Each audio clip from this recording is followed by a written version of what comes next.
एक बहुत ही जहादीदा सोर्स के मुताबिक अगले 1-2 दिन के अंदर इमरान खान की मेडिकल रिपोर्ट कौम के सामने पेश की जा सकती है, जिसमें लिखा और बताया जाएगा कि इमरान खान एक ड्रग यूजर है और उनके यूरिन सैंपल से पता चला है कि वो भारी मात्रा में कोक इस्तेमाल करते हैं।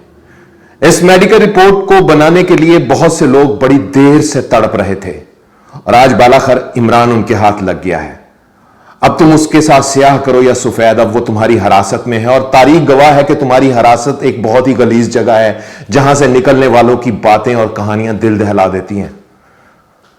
अब तुम मेडिकल रिपोर्ट बनाओ, उस पर डॉक्टरों के साइन लो, अपने हॉस्पिटल्स की मोहरें लगाओ और शोर मचाओ कि इमरान खान एक ड्रग यूजर कंफर्म हो गया है। मगर मेरा सवाल वही रहेगा कि मुझे अपनी 7 नस्लों में 75 साल का कोई इतना फिट बाबा दिखा दो जो भारी मात्रा में ड्रग यूजर भी हो और इतना फिट भी हो कि हर रोज एहतजाज, जलसे, धरने, तकरीरें और इंटरव्यूज भी देता हो और पाकिस्तान की तारीख का एक ऐसा शानदार खिलाड़ी भी रहा हो जिसने खेल के मैदान में अपना डंका बजाया हो।